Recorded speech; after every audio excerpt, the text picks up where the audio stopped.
출근길 뉴스를 종합해드립니다. 깊이 있는 뉴스 YTN FM 출발 새 아침.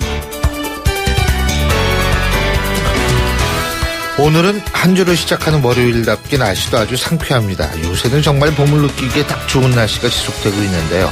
주말이었던 어제와 그제 모두 날씨가 야외 활동하기에 딱 좋았습니다.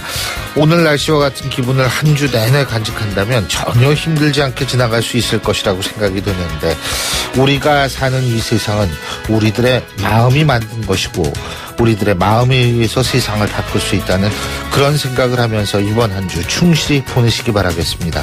신율의 출발 새 아침 3부 순서, 먼저 광고부터 듣겠습니다.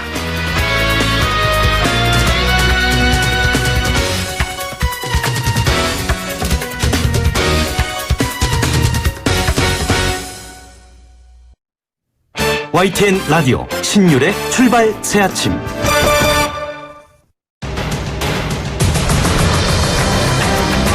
매주 월요일 아침 정치권의 복잡한 이슈를 말끔히 정리해드립니다. 출발당 최고위원회의.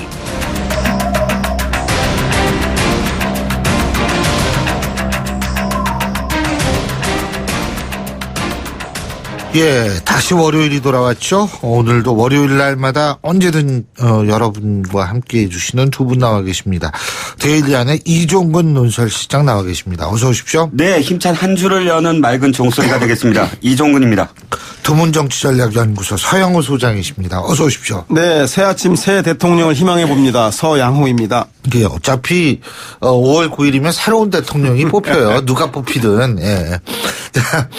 자, 뭐 언제나처럼 내가 주목해본 정치인의 말 한마디, 어떤 거 꼽아오셨습니까? 이종무 실장님. 네, 어저께 3차 토론이 있었습니다. 3차 토론 뭐 시청률이 어떻게 될지 궁금합니다. 2차 토론 굉장히 시청률이 높았는데. 어제 시청률 35.49%가. 와, 그러면 또 최고 시청률 기록했네요. 네. 점점 높아지고 있습니다.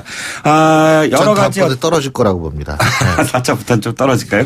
자, 여러 가지 뭐 말들이 쏟아졌는데, 저는 안철수 후보가 문재인 후보에게 제가 MB의 아바타입니까? 라고 집중적으로 묻는 그 말을 꼽았습니다. 이유는 한 가지가 뭐냐면, 안철수 후보 어저께 굉장히 이제 그 준비를 해오고 한 그런 그 흔적이 보이는데, 문제는 그 사적인 감정이 실린 질문과 공적인 그런 토론의 경계가 무엇이냐. 상당히 그 경계가 좀 애매했는데, 이건 좀 2012년 독대 때도 이 말을 했다라고 이야기해서 사실관계가 좀 흐려졌어요. 문재인 후보 바로 얘기했죠. 그 독대 때는 2012년도에는 안철수 후보를 MB 아바타라고 할 수 있는 그런 상황이 아니었다라고 이제 공박을 했고, 거기에 대해서 또 답변이 제대로 되지 못했습니다. 그래서 일단 팩트도 약간 좀 정확하지 못했고, 또 이 부분을 계속 집중함으로써 정책적인 부분, 안철수 후보가 정말로 이 미래를 생각을 한다면 미래에 관련된 어떤 그런 그 이 정책적인 그런 디테일한 부분을 보지 못했다. 그래서 굉장히 아쉬웠던 그런 공약이 아니었나 싶습니다. 서영 소장님. 네, 저는 뭐 심상정 후보의 군대 보낸 엄마들이 500원짜리 동전 모은 얘기 들어봤냐라고 네. 심상정 후보가 유승민 후보에게 했던 질문. 저는 뭐 이게 토론의 백미, 논리학의 교과서, 정치적인 승부수, 뭐 아주 그냥 전 뭐 극찬을 해도 아깝지 않다는 생각이 드는데, 사실상 군대에서 구체적인 현실에 대한 공감할 수 있는 문제를 던짐으로 인해서 그것을 일반적이고 보편적이고 본질적인 문제로 들어갔다. 그래서 동전 500원짜리였지만 본질은 보수 정권의 안보 공세가 허구이며 현재 국방 정책이 얼마나 잘못됐는가를 냉철하게 짚었던 것 같아요. 그러니까 결국은 사병들이 세탁기하고 그 탈수기 쓰기 위해서 500원짜리 동전이 필요하고, 심지어는 군대에서 주는 내사랑 카드라고 월급을 카드로 주지 않습니까? 그게 모자라서 부모들의 체크 카드를 가지고 생활한다. 즉 군대 복무 중에서 발생하는 일을 국가가 책임지지 않고 왜 부모가 책임지게 하느냐. 현재 보수 정권에서 맨날 안보 얘기하면서 무기 산다고 방산비리나 저지르면서 사병에게는 세계 최저임금 수준으로 하는 게 보수의 안보 정책이냐 국방 정책이냐고 맹질타하는 모습을 보면서 역시 심상정 후보 아주 돋보였다는 세계 생각입니다. 최저는 아니고요. 그 OECD 국가 중에서 이제 최저다. 뭐 이렇게 볼 네. 수가 있죠. 보편, 네. OECD면 대충 세 개나 그래서. 그것도 최저는 아니고요. 순위가 좀 미치다 이거죠. 네, 하여튼 뭐 최저는 전체 일반적인 최저임금이 15% 수준이어서 듣는 맞아요. 국민들이 상당히 새롭게 이 문제를 인식하게 된 계기가 되지 않았나 싶은 생각이 듭니다. 근데 어제 토론을 보신 분들은 아시겠지만 어제 토론의 핵심은 딱 두 개였습니다. 사퇴. 그러니까 서로 사퇴하라는 거예요, 지금 어제는. 그죠? 일단 홍준표 후보 사퇴해라. 이거였었고요. 예? 그리고 유승민 후보가 얘기를 했죠. 문재인 후보 자꾸 말 바꾸는 건 사퇴하시는 게 어떠냐. 이런 얘기인데 어떻게 보셨어요? 일단 홍준표 후보에 대한 사퇴 공방은 이 심상정 후보가 먼저 시작을 했죠. 이 홍준표 후보하고 토론하지 않겠다. 이 입장은 모두 발언해서 이제 모두 그렇게 딱 발언해서 나왔죠. 했고 다른 의원들도 예를 들어서 유승민 후보나 혹은 안철수 후보도 사퇴하십시오 해놓고 사실은 질문을 했어요. 특히나 안철수 후보 같은 경우는 사퇴하십시오라고 시작을 한 다음에 그럼에도 불구하고 내가 사퇴하라고 얘기했으니까 질문은 던지겠지만 카메라만 보겠다. 굉장히 좀 애매한 그런 그 상황이 연출되면서 도리어 홍준표 후보의 그런 그 사과 이후 적극적인 어떤 그런 자신의 의견을 개진할 수 있도록 또 멍석을 깔아준 게 아니냐 이런 비판도 있습니다.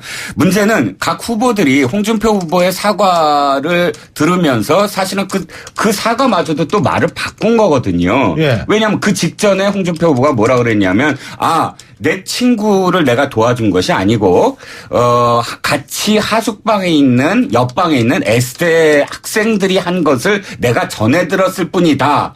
라고 해놓고서는 또 사과하는 대목에서는 말을 또 바꿨어요. 친구가 하는 건 못 말렸다. 그러니까 초기에 사서전에 나온 말이 맞다. 자서전에 쓴 말이 맞다라고 또다시 자인했는데 그 부분과 관련해서는 전혀 아무도 지적을 하지 아니하고 굉장히 애매모호한 상태로 계속 지속됐다. 이 토론회가. 그렇게 된 것에 대해서는 사실 안철수 후보가 나는 카메라만 보겠습니다. 그런데 사퇴하십시오. 그런데 질문을 하겠습니다. 이런 좀 어정쩡한 그런 태도가 이런 상황을 만들지 않았나 싶습니다.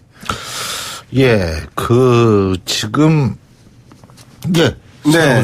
저는 뭐 설거지 발언, 여성이 설거지하는 건 하늘이 정한 일이라던가 그리고 아무리 치기 어린 18살 때 얘기지만 돼지 흥분제를 통해서 여성을 성폭력하려고 했던 시도했다는 거에 대해서 여성 인권뿐만 아니라 국가를 책임질 지도자로서 자질이 있는가에 대해서 사퇴해야 마땅하다는 생각이 드는데요. 홍준표 후보 바로 즉시 사과하는 모습들 또한 보수 유권자들에게는 뭐 신선한 이미지를 남겼다는 생각이 들고 결국은 근데 문제는 이런 홍준표 후보의 개인적 자질과 무관하게 홍준표 후보의 지지층이 세대적으로는 60대 이상, 지역으로는 TK 지역을 기반으로 하고 있는데 이분들의 표심에 영향을 줬는가에 대해서는 안타깝게도 대다수의 국민적 상식과 다르게 크게 영향을 주지 못하고 있는 게 최근 나온 여론조사, 주말 사이에 나온 여론조사 결과가 아닌가 생각이 듭니다. 근데 그게 반영이 됐어요? 그 여론조사에서? 뭐 제가 볼 때는 주말에 있었던 그 흥분제 문제하고 설거지 문제는 일정 설거지 문제는 좀 싶습니다. 다르죠. 근데 네. 흥분제 문제는 반영이 된 여론조사가 아닐 수도 있을 것 같은데. 일단 오늘 이제 리얼미터부터 모레 RN서치까지가 정확하게 반영된 걸로 믿어지고요. 어저께 나온 이 여론조사들은 오전 발표들이더라고요. 오전에 엠바고를 붙여서 오후에 나온 것들이기 때문에 정확하게 반영이 된 날짜는 아니다라고 지금 보여집니다. 그런데 흥문제 문제가 토요일 날 쟁점이 됐기 근데 때문에 사실 자꾸 말하기도 뭐예요. 자꾸 돼지 흥분제 이렇게 말씀하시지. 자꾸 무슨 그 다른 표현이 하나 있는데 그거보다는 네. 흥분자가 낫더라고요. 돼지 흥분제 아예 얘기하면 흥분이 안 되고 이렇게 불쾌해지는지 모르겠습니다. 근데 진짜 이게 너무 그래가지고 이게 얘기도 제대로 못 하겠어요. 근데 지금 돼지 흥분제 말씀하셨는데 참, 대선에서 이런 얘기를 하게 됐는지 저도. 그 외에 송민순 장관 전 장관이죠. 그 문건 그거는 어떻게 보세요? 그게 좀 대선에 영향을 미칠 거라고 보십니까? 일단 지금 대선에 어떤 영향을 미치나라는 부분보다는 이 부분은 대선 이후에도 사실은 계속될 문제라고 보여져요. 양측이 지금 계속 메모지를 꺼냈는데 예. 메모지로만은 사실은 이 맥락을 이해할 수 없는 상황이 돼버렸거든요. 그렇다면 국회의원 3분의 2가 동의하면 국정원이든 국가기록원이든 그 기록을 공개할 수가 있습니다. 예. 그렇기 때문에 이 공방은 계속 이어질 것이다. 그리고 일단은 이것이 영향을 미친다고 생각하면 어차피 문재인 후보의 지지층은 지금 단단하게 결집해 있는 상태이기 때문에 아하. 지지층에 흔들린 이유는 없지만 만약에 이것이 보수층의 표심에 영향을 미친다면 보수층이 이렇게 지금 안보가 흔들리는 후보가 있구나 하고 홍준표 후보에게 거꾸로 뭉칠지 아니면 홍준표 후보는 역시 그런 흥분제 문제까지도 있으니까 안 돼. 그러면 그나마 안보에 조금 덜 미덥지 않으니 맞나요? 어찌됐든 안철수 후보에 미칠지는 굉장히 애매한 상황이 돼버렸어요. 그래서 이 영향에 대해서는 쉽사리 어느 쪽이 유리하다라고 지금 판단하긴 좀 애매합니다.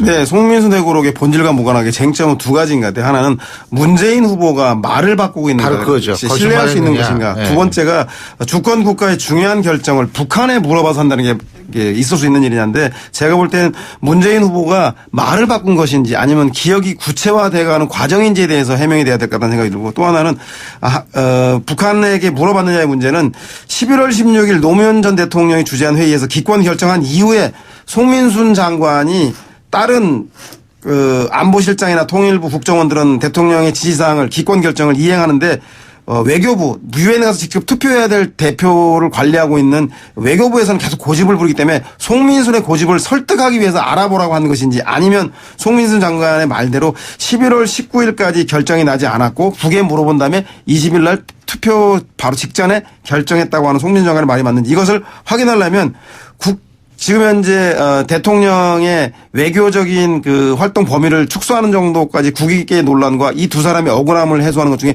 어떤 게 더 국민을 위해서 이익이 되느냐라고 하는 논란이 있으나 국회 정보위에서 비공개적으로 제한적 범위도 확인은 가능한데 과연 제가 볼 때는 이 문제의 본질이 이런 진실의 규명인지 아니면 송민순 장관이 얘기했던 빙하는 움직인다 해서 남북 문제 해결하기 위해서는 그 대북 강경론보다는 외교적 노력, 평화적인 그 대화 협력 노력이 무엇보다 필요하다는 그 책의 원래 본질에 충실하자는 것이 그 국익에 도움이 되는지 아마 저건 대통령 선거에 출마한 문재인 후보도 다른 후보들도 이 문제에 대해서는 깊이 고민해야 한다는 생각이 듭니다. 자, 저는 일단 두 가지를 좀 말씀드리고 싶은 게 이거예요. 문재인 후보의 어저께 이 문제에 대한 태도 문제가 상당히 사실 더 논란을 일으킬 수가 있다는 거죠. 지금 기억의 구체화라고 말씀하셨지만 왜 그런 표현을 쓰셨냐 하면 문재인 후보가 처음부터 기억이 나지 않는다부터 4번의 말이 바뀌어요. 그런데 중요한 건 어저께 공개한 김경수 비서실장 당시 대변인이나 의 메모를 만약에 숙지를 했다면 서별관 회의에 18일 날 고작 4명이 참석을 합니다. 4명이 참석한 자리에서 비록 자기가 주재한 회의가 아닐지라도 비서실장이 그날의 상황을 정확하게 기억하지 못한다. 그 메모를 기억하지 못한다면 김경수 비서실장의 대변인의 메모가 맞다면 왜 문재인 실장은 그 메모를 기초로 한 그 말을 왜 그 전부터 하지 않았냐는 거죠. 고작해요. 어저께 그게 공개되니까 그 다음에 이 토론회에 나와서 뭐라 그러냐면 이미 다 공개되지 않았느냐. 오늘 공개된 거 봐라. 라고 윽박지르는 그런 모습만 연출이 된 거거든요. 제가 아쉬운 건 이것이 색깔론이 아니라 문재인 비서실장이 그래도 비서실장과 민정수석을 했다면 그 당시에 이게 얼마나 큰 논란이 일었습니까? 그 당시도. 그렇다면 이 부분과 관련해서 자신이 찬성을 했는지 기권을 했는지조차 정확하게 자신의 기억을 되살리지 못한다면 그게 더 나는 불안한 것 같아요. 그리고 제 말이죠. 이종근 실장님 말입니다. 그 내용을 보니까 김경수 그 대변인이 밝힌 내용을 보니까 본인은 오히려 대북 인권 결의안에 그 찬성해야 한다. 그 말을 라는 내용이 예, 들어있는 메모가 나와서 그렇더라고요. 그럼 이게 메모가. 결국 본인에게 불리하지 않은데 왜 그것을 기억해내지 못했는가에 대해서는 미스테리한데 어찌됐거나 저쨌거나 제가 볼 때는 이것을 공격하는 유승민 홍준표 후보나 방어하는 문재인 후보나 유권자들이 듣기에는 저 선거 때문에 서로 각자 유불리를 가지고 정치적 공방하는구나라고 해서 결국은 변별력에 큰 도움이 되지 않고 더더군다나 제가 볼 땐 트럼프 대통령이 시리아에 미국을 폭격함에 따라서 다음 폭격지는 북한이 아닌가라는 얘기 때문에 사드 배치 문제에 있어서 그 여당 후보든 야당 후보든 보수 후보든 진보 후보든 사드 배치 불가피성 심상정 후보를 제외하고 나머지 모든 후보는 사드 배치가 불가피한 거 아니냐라고 하는 현실론으로 가기 때문에 결국은 안보 문제는 이번 대선에서 변별력을 구별할 수 있는 그 핵심적인 기준은 아니지 않겠냐는 생각이 듭니다. 근데 지금 말이에요. 안철수 후보의 지지율이 조금 조정을 받고 있는 것 같은데, 예? 다시 이게 벌어지잖아요, 문제는. 네. 이거 어떻게 보세요? 조정기라는 건 사실 행보가 돼야 되거든요. 예. 중요한 건 이제. 올라갔다 내려갔다 해야 주식도 된다, 마찬가지잖아요. 이거죠. 주식도 너무 급격하게 이렇게 이 좋은 요인이든 나쁜 요인이든 그걸 받아서 상승을 하게 되면 예. 한 번은 조정기를 겪잖아요. 예. 신매물도 나오고 하면서 그 조정기라는 건 결코 깊이 하락해서는 안 돼요. 좀 행보를 걷다가 왜냐하면 그런 그 상승세를 다지는 어떤 의미가 돼야 되는데 예. 지금 하락하기 시작했어요. 그게 이제 조정기가 아니라 사실은 이게 꺾인 게 아니냐, 그러니까 하락하는 게 아니냐, 이게 지금 그러니까 두 번째 주의 어떤 이 핵심이거든요. 예. 그렇기 때문에 어저께 토론회가 굉장히 중요했다. 그러니까 그러니까 이 터닝 포인트로 꺾여지는 어떤 부분을 다시 한번 치고 올라가게 만드는 예. 그런 계기로 만들었어야 됐는데 상당 부분 자신과 문재인 후보의 네거티브 공방에 너무 집중한 나머지 이 전체적인 어떤 어저께 토론을 자기가 주도하지 못했다는 거죠. 여전히 주도하는 건 유승민 후보가 주도하는 어떤 모양새 매번 이 토론회마다 예. 그러니까 자신이 의제를 설정하고 그 의제에 대해서 끝까지 물고 늘어지면서 하나의 어떤 모습을 보여주는 이미지를 보여주는 그런 전략이 굉장히 아쉬웠다는 거죠. 예. 저는 TV 토론에서 문재인 후보는 방어만 해도 성공이고 안철수 후보는 대신에 국면 전환을 위한 반전 카드가 보였어야 되는데 그거 하지 못했기 때문에 TV 토론에 대한 평가에 대해서는 이종훈 실장님과 같은데 문제의 본질은 제가 볼 때는 선거는 가면 갈수록 진보와 보수 여와 야의 진영 대결로 가기 쉬워서 중도층은 얇아지고 결국은 여 성향에 있는 부동층들은 여당 구여당으로 야당 성향의 부동층들은 야당으로 결집하게 되는 게 선거운동이 진행되면 양태입니다. 거기다가 더더군다나 예. 불에 기름을 끼얹은 게 안철수 후보고 유승민 후보가 안보와 주적 공방에 뛰어들었습니다. 이번 선거가 마지막 판에 안보 문제, 색깔 문제가 드러남에 따라서 또다시 보수층은 홍준표 후보로 가는 결집 현상을 보일 우려가 많고 그리고 진보 야권 후보들은 그 햇볕 정책이라든가 대북 평화 정책에 대해서 문재인 후보로 갈 가능성이 많습니다. 그렇게 되면 예. 안철수 후보는 딜레모, 진보표도 보수표도 잃게 되는 원래는 두 쪽을 다 가지려고 했다가 어느 한쪽도 자기 기반으로 하지 못하는 그런 딜레모 때문에 이 지지율이 빠지는 현상을 극복하기 어려운 거 아닌가 생각이 듭니다. 그 말씀대로라면은 도지응분제가 홍준표 후보 지지율에 별 영향을 안 줄 것이다 이렇게 보시는 거예요. 저는 원래는 자질 문제와 인권 문제, 가치관의 문제 심각하게 줘야 하는데 결국은 홍준표 후보의 지지 기반이 60대 이상과 소위 말해 시골 보수라고 하는 대구 경북에 있는 보수층이기 때문에 오히려 안보 문제가 흥분제 문제를 상쇄시키는 쟁점을 분산시켜서 홍준표 후보의 탈출구가 된 건 아닌가 생각이 듭니다. 예. 저는 좀 영향을 미칠 거라고 봐요. 자, 지금 우리나라의 보수라는 건 보수의 후보라는 건 사실은 메인스트림이었어요. 주류의 적자가 대선 후보로 나왔어요.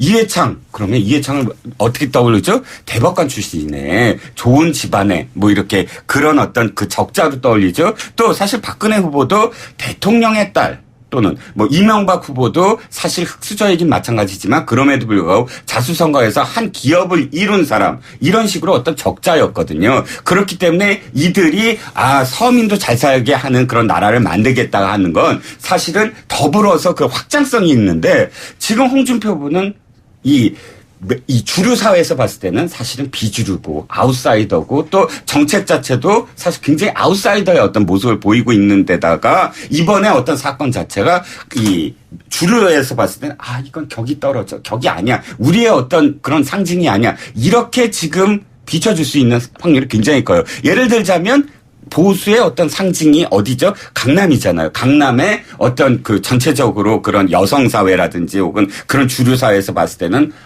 아무리 우리가 급하더라도 이건 아니잖아. 이런 분위기가 굉장히 높게 지금 형성이 되고 있다는 거죠. 자, 또 하나 사퇴론 얘기가 나오는 사람이 유승민 후보인데, 유승민 후보 같은 경우에는 이제 당 내에서 이제 얘기가 나오잖아요.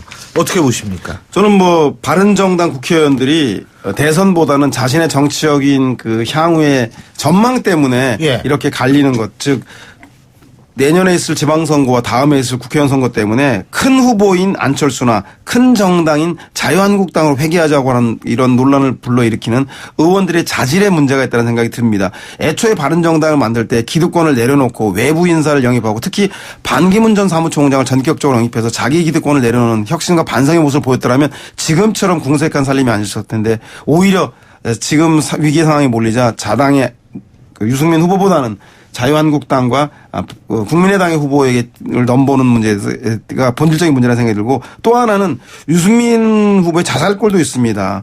원래 본인은 냉전 안보 보수가 아니라 개혁적인 보수라고 했다라고 한다면 이런 그 색깔 문제라든가 안보 문제에 승부를 걸 게 아니라 복지나 민생 문제에 대해서 따뜻한 보수로서 승부를 걸었어야 됩니다. 지역적으로는 TK가 아닌 수도권이나 대도시의 합리적 보수층을 승부를 걸었어야 되는데 지금 현재는 유승민의 그 바른정당 후보, 바른정당 유승민 후보나 자유한국당의 홍준표 후보가 보수에서 차별성이 전혀 없어져 버렸습니다. 따라서 이런 유승민의 자살골 문제도 좀 크지 않나라는 생각이 듭니다. 그러니까 유승민 후보의 문제는 이거예요. 토론으로 먼저 말씀을 드리면 너무 정직하다는 거죠. 예를 들어서 어저께 정치외교 토론이었잖아요. 그럼 정치외교 토론이었기 때문에 송민순부터 시작을 한 거지 자신의 복지, 경제 이쪽으로 갈 지금 여지가 없어요. 며칠 후에 하거든요. 경제는. 그렇기 이번 주 때문에 금요일입니다. 예, 정치 외교부터 얘기를 하다 보니까 그렇게 된 거라고 보여지는데 중요한 건 이거예요. 공격하는 건 좋아요. 그래갖고 드리블하는 건 좋아요. 드리블해서 마지막에는 골을 넣어야 되잖아요. 자, 문재인 후보를 막 공격해서 들어가는 건 좋은데 결론은 문재인 후보가 이렇게 얼쩔 줄 모르고 실수하는 모습을 보이게 만들려고 하는 것이 아니고 그렇게 몰아갔으면 결론적으로는 자기 어떤 결론 딱 내서 임팩트 있게 그걸 정리해 줘야 되는데 결국 계속 그냥 대답하시죠. 답변하시죠만 이렇게 마치 그 취조하듯이 되풀이되는 어떤 모습. 그러니까 그런 모습을 보려고 하는 것이 아니라 그렇게 해서 문재인 후보가 만약에 아웃복싱으로 빠져나가면 거기에 대해서 난 이러이러한 부분에서 이렇게 생각한다라고 결론을 내주는 피어리어드를 찍어야 되는데 계속 몰아만 가는 느낌? 그래서 이 토론회와 청문회는 다르다. 청문회처럼 그렇게 취조하듯이 그냥 질문을 하는 게 중요한 게 아니라 자신의 어떤 결론, 자신의 비전 이거를 보이는 그런 토론회가 돼야 된다. 그게 그 점 되게 아쉽게 느껴졌습니다. 자, 이제 토론이 앞으로 이번 주 화요일 날 토론이 한 번 있고 금요일 날 있고 다음 주 화요일 날 마지막 중앙선관위 토론이 있습니다. 이제 이 토론 지나면 이제 토론도 더 이상 없고 이 여론조사 이것도 발표 못 하죠. 네, 그렇습니다. 네? 예. 그러면은 이제 본격적으로 깜깜이 선거가 시작이 되는데 앞으로 이 깜깜이 선거가 시작이 됐을 때 또 어떤 변화가 있을지 그건 아무도 모르는 거 아니겠어요? 그죠? 그렇죠. 예를 들어서 홍준표 후보 같은 경우 사실은 이 돼지 이 흥분제와 관련된 것이 지금 터진 게 굉장히 다행이다라고 생각할지도 몰라요. 5일 전에 만약에 터졌다. 그러면 자신의 해명이 어떻게 반영되는지도 전혀 모르는 상태에서 그렇죠. 그냥 휘말려 들어갈 가능성이 컸거든요. 그렇기 때문에 이 거꾸로 얘기하면 지금부터는 모든 후보들이 돌발적인 어떤 상황들 그것이 없어야 된다는 거죠. 저는 뭐 진보는 진보답게 중도는 중도답게 보수는 보수답게 각자의 안보, 복지, 경제에 대한 컬러와 색깔로 국민들에게 변별력을 보여서 국민들이 선택할 수 있게 해야 되는 것이 본질 아닌가 생각이 듭니다. 예. 오늘 말씀은 여기까지 듣죠. 지금까지 데일리 안의 이종근 논설시장, 두문정치전략연구소의 서양호 소장 두 분과 함께했습니다. 오늘 말씀 잘 들었습니다. 고맙습니다. 감사합니다. 감사합니다. 예, 신율의 출발새 아침 3부 순서 여기서 줄이고요. 잠시 뒤 4부에서 뵙겠습니다. 날카로운 분석, 내일을 보는 시선, 신율의 출발새 아침. 신율의 출발새 아침 4부 순서 먼저 광고부터 듣겠습니다.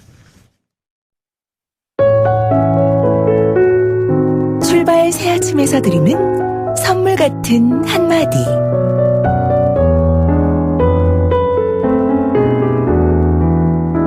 지금 당신의 옷장을 열어보라. 버려야 할 옷과 가지고 있어야 할 옷, 수선을 맡겨야 할 옷이 보일 것이다. 옷을 분류하며 삶이란 것에 대해 다시 한번 깊이 생각해보자.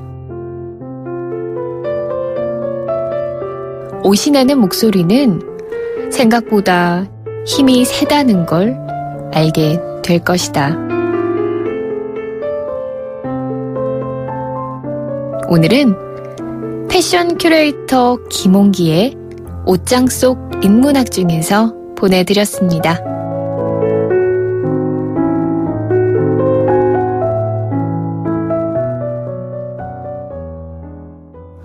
YTN 라디오 신율의 출발 새 아침.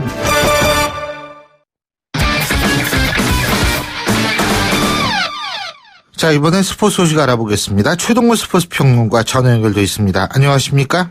예, 안녕하세요. 예, 예전에 고하일성 평론가께서 야구는 모른다, 이런 얘기를 해서 예. 많이 이게 유행화가 됐었는데, 정말 프로야구 예측 프로인 것 같습니다. 연승하던 팀이 연패하고 연패하던 팀이 연승을 하고 있는데, 하위권에 있던 NC하고 SK가 선두권으로 올라섰네요. 예. 이게 엎치락 뒤치락하기 때문에 예. 이 순위를 예측하기가 정말 힘들거든요. 예. NC가 어제 삼성을 6대3으로 이기고 6연승을 달렸습니다. 6연승으로 어느새 2위까지 올라왔고요. 이 초반에 부진했던 선발 투수들이 자리를 잡으면서 NC가 상승세를 타고 있습니다. 어제 삼성전에서는 에릭 해커 선수가 6과 3분의 2이닝 3실점으로 잘 던졌고요. 이 타석에서는 이 그동안 메이저리그로 돌아갔던 에릭 테임지 선수의 공백이 커 보였는데 조금씩 테임지 선수의 공백을 메꿔가고 있습니다. 네. 어제 삼성전에서 NC가 홈런 3개 몰아쳤고요. 삼성은 어제 패하면서 또다시 4연패인데 삼성이 승률 1할 6푼 7리로 꼴찌를 벗어날 기미를 보이질 못하고 있습니다. 이제는 홈런 하면은 정말 SK를 생각해 봐야 되겠어요. SK가 개막 초반에 하위권으로 밀려났다가 이 공동 3위까지 지금 올라왔는데, 예. 이게 결국 홈런 덕분 아니에요? 예, 맞습니다. 이 홈런하면 SK 하면 홈런을 연상해도 될 것 같습니다. 예. 이 SK가 어제 두산에 4대8로 패했는데, 이 금토일 주말 3연전에서는 기아의 2승 1패를 거두고 LG와 공동 3위를 기록했습니다. SK가 개막 초반에 연패에 빠지면서 부진했거든요. 네. 그런데 이 엄청난 화력을 과시하면서 반전에 성공했습니다. 현재 홈런 34개로 팀 홈런 1위거든요. 2위 롯데가 22개니까 무려 11개 차로 롯데를 앞서면서 엄청난 파워를 과시하고 있습니다. 이 개인 홈런을 봐도 최정 선수 홈런 9개 1위, 한동민 선수 6개로 공동 2위, 김동엽, 이홍구 선수가 공동 5위에 올라 있어서 이 홈런 톱 10에만 SK 선수가 무려 4명이나 포진하고 있거든요. 네. 화끈한 타격의 팀 컬러를 과시하고 있습니다. 예. 메이저리그에서는 오승환 선수가 5경기 연속 구원에 성공을 했는데 시즌 5세이브 기록이죠. 예, 이 오승환 선수가 개막 초반에 2경기 연속 홈런까지 얻어맞으면서 아주 불안한 모습이었거든요. 근데 점차 이 제 실력을 찾아가고 있습니다. 예. 오늘 미러키전에서 구원 등판에서 이 5경기 연속 세이브에 성공했습니다. 6대3으로 앞선 9회 무사 1루에서 등판했고요. 이 적시타를 얻어맞으면서 한 점을 내주긴 했지만 6대4로 세인트루이스의 승리를 지켜냈습니다. 오늘 그 내준 점수는 오승환 선수가 내보낸 주자가 아니고 앞선 투수가 내보낸 주자였기 때문에 오승환 선수의 실점으로 기록되지는 않았습니다. 그리고 이번에 축구 얘기네 말이에요. 한창 잘 나가는 이 손흥민 선수 FA컵 첼시전에서 5경기 연속 골을 기대를 했는데 이 공격수가 아니라 윙백으로 출전해서 이 패배의 빌미를 제공했다 그러네요. 예, 맞습니다. 이 토트넘의 손흥민 선수가 이 잉글랜드 축구협회 FA컵 4강전 첼시와의 경기에서 선발로 출전했거든요. 근데 이 토트넘이 3-4-2-1 포메이션을 구사했고요. 이 수비 부담이 많은 측면 미드필더 윙백으로 출전을 했습니다. 이 1대1로 맞서던 전반 42분에 이 수비를 하다가 이 첼시의 모세스 선수에게 태클을 했거든요. 근데 이것이 페널티킥으로 선언이 돼서 한 골을 내주게 됐습니다. 이 토트넘이 2대4로 패했고요. 좀 아쉽죠. 왜냐하면은 이 손흥민 선수의 그동안 측면 공격수로 활약을 해왔고 윙백으로 출전한 적은 거의 없었습니다. 이 수비 부담이 많은 윙백에서 뛰느라 이 손흥민 선수가 눈에 띄는 활약을 보여주지 못했고요. 이 5경기 연속골 그리고 유럽리그 한 시즌 한국인 최다골 신기록을 기대했는데 좀 아쉽게 무산이 됐습니다. 예. 자, 그리고 국내 프로축구에서는 전북 현대가 포항 스틸러스를 이기고 단독 선두로 복귀했네요. 예, 이 전북 현대가 어제 포항 스틸러스를 2대0으로 이기고 7경기 무패 행진을 이어갔습니다. 어제 승리로 이 제주 유나이티드를 제치고 1위 자리로 복귀를 했고요. 이 전북이 5명의 공격수를 앞세우는 이 4-1-4-1 포메이션으로 이 상당히 공격적인 경기를 했습니다. 경기 시작 2분 만에 이 정혁 선수가 선제골, 후반 11분에 김신욱 선수가 추가골 뽑아냈고요. 이 포항의 최순우 감독이 이 경기 끝나고 전북이 역시 강하다는 것을 느꼈다. 이렇게 패장으로서 이 짧지만 강한 소감을 밝히기도 했습니다. 예, 잘 알겠습니다. 오늘 말씀 잘 들었습니다. 고맙습니다. 예, 고맙습니다. 예, 지금까지 최동원 스포츠 평론가였습니다.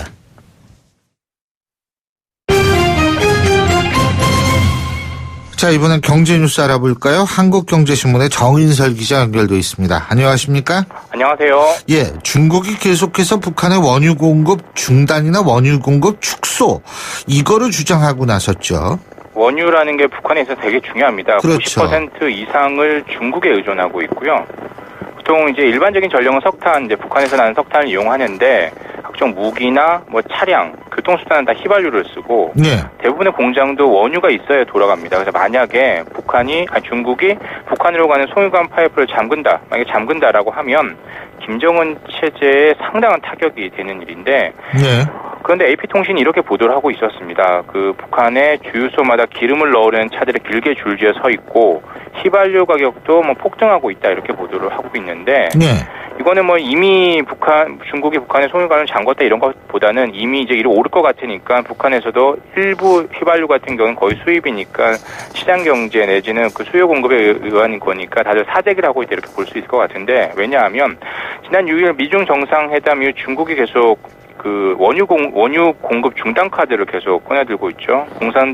중국 공산당 기관지인 환구시보를 통해서 북한이 만약에 마지노선 넘으면 원유 공급 중단에 찬성표 던지기를 원한다 이런 얘기를 했고 어제는 또 북한이 6차 핵실험을 하면 중국 입장에서는 환구시보가 이렇게 얘기했죠. 중국은 원유 공급을 대폭 축소할 거다라고 엄포를 놨습니다. 뭐 중국은 그것뿐만 아니라 미국이 서지컬 스트라이크를 한다면 군사 개입하지 않겠다 이런 얘기까지 하지 않았습니까? 맞습니다. 지금? 이번에 이제 미국이 외과식 타격을 해도 군사적 개입은 불필요하다, 필요하지 않다라고 얘기를 했고 다만 외교적으로 풀어야 하는데 이 부분 얘기를 했습니다. 그만큼 이제 북한에 대해서는 강한 경고 압박을 한 걸로 볼 수 있고 다만 그 환구시보가 이렇게 보도를 했죠. 환구시보는 상당히 민족주의 성향의 네. 그 매체이기 때문에 뭐 100% 중국 당국의 입장을 반영한다고 보긴 힘들지만 최근에 들어서는 사드도 그렇고 북핵 문제에 있어서는 환구시보를 상당히 신뢰하고 있는 편이거든요. 다만 미국이 과연 외과식 타격을 하겠느냐 이 부분에 대해서는 중국은 그럴 가능성이 높지 않다라고 보고 이렇게 대범한 얘기를 한 것 같고 하지만 북한에 대해서는 엄격하게 다시 하지 마라. 내일이 25일 인민군 창건일인데 어떤 도발에 대해서는 상당한 어떤 경고, 주의 메시지를 준 것으로 해석이 됩니다. 예. 자, 그리고 유일호 경제부총리가 올해 국내 경제 성장률이 올라갈 가능성이 있다고 했네요. 이미 이렇게 립서비스 입으로 구두 발언을 하기 전에 이미 올렸는 게 정상이었겠죠. 왜냐하면 항상 경제 성장률이라고 하면 정부는 내릴 때는 가장 늦게 내리지만 올릴 때는 상당히 빨리 올리는 편이거든요. 그런데 지금은 정권 말이니까 그렇지 않을 것 같은데, 왜냐하면 정권이 바뀌면 당연히 흔히 얘기하는 뭐 기업도 마찬가지입니다. 그 빅패스라고 해서 기존에 있던 모든 부실을 털어내죠. 이번에 같은 경우에도 아마 성장률을 지금 올리고 나면 만약에 정권이 나중에 다음 달에 새 정권이 들어서고 나서 그렇게 그 성장률을 올릴 어떤 그 좋은 요소가 있는데 그게 없어지는 거죠. 그래서 일단 구두로만 올릴 가능성이 있다라고 얘기를 한 것 같고요.